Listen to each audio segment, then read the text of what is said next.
I'm making coil baskets, and these baskets I used pine needles and raffia to put together. And I'm gonna show you what you can use maybe that you have around your house to make a coil basket, how to start it, how to add other materials to it, and other options you might use. So here's a piece of rope. I don't really like the way the end of this rope looks.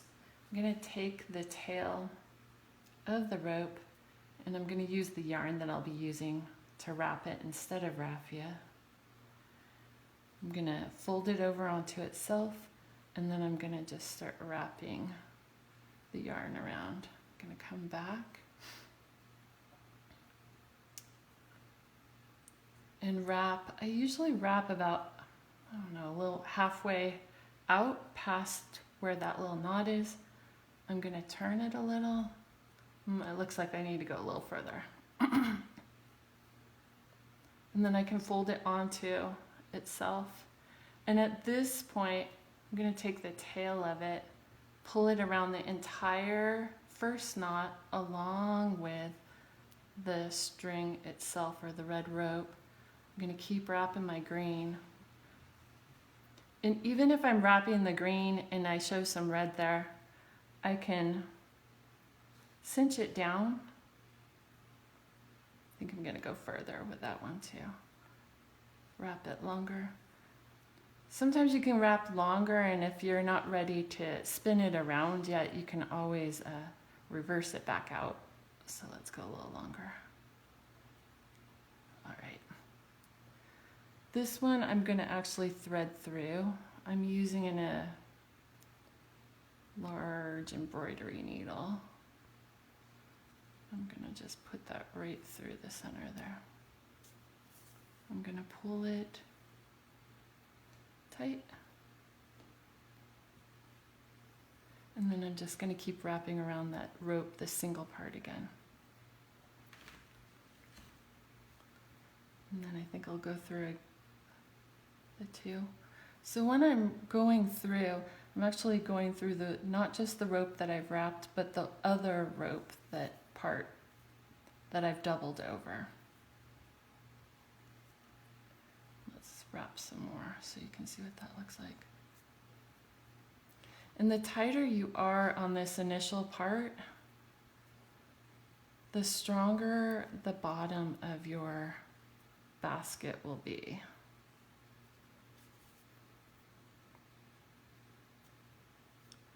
And then I can just keep going and I'll just go round and round. You can see that on this basket has a nice tight beginning. And you can see the areas a little bit. I'll show you some others where you can see the little crossover to the other wrap area. This one here I started, and you don't need to, if you don't have rope handy, I was just pick some weeds that we had in our yard. I was hoping to use lavender flowers, but we didn't. My flowers aren't ready yet. Let me get the smaller one.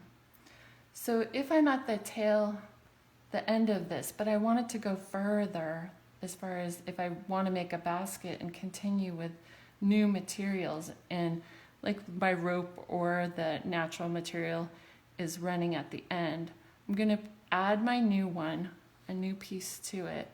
And I usually like to do that after I've done that kind of wrap around where I did the two together to make the coils. I'm going to go a little further with this. And then I'm going to drop it down, go through the back side, and again, pull it tight and just keep going.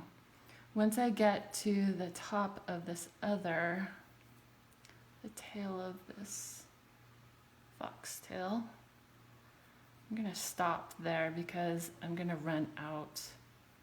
I don't want to go over the top of the foxtail. So through the back, pull the yarn. And at this point, I would stop wrapping that foxtail, move it out, and then just continue on with the next one.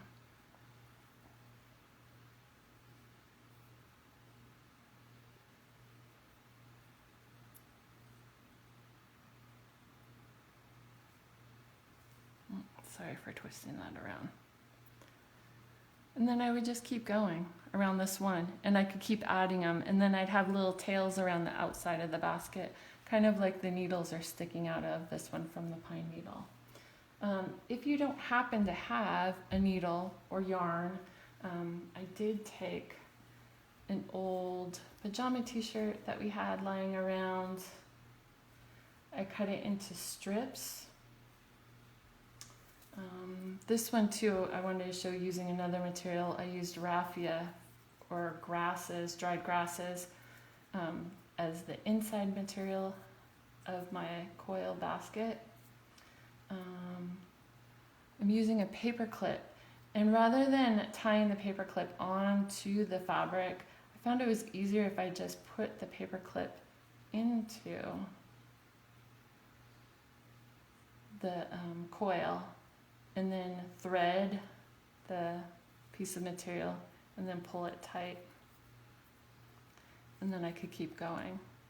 The last thing I wanted to try to show you to do, and hopefully this will come out clear on the video, is if I've run out to the end of my material and I need to add a new piece of material, I'll try to use this yellow so you can see it a little better. I'm going to unwind slightly.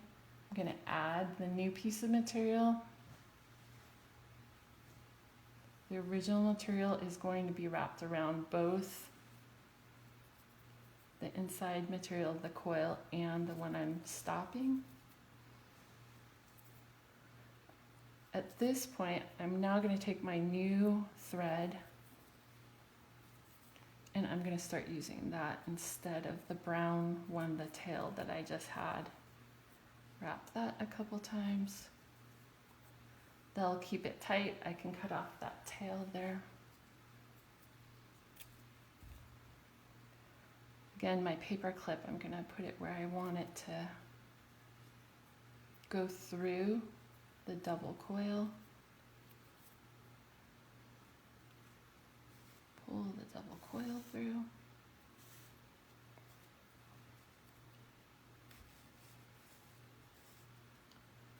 I'm going to flip this around because I like the way the orange looks.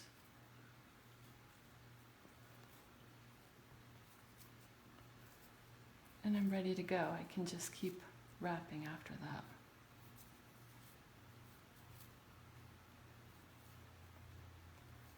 And then I would just keep going with the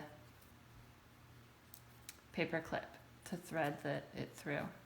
And I think this is what I was trying to explain earlier, where you can see the marks where it's gone over not just the coil that I was wrapping, but the other coil that was already wrapped.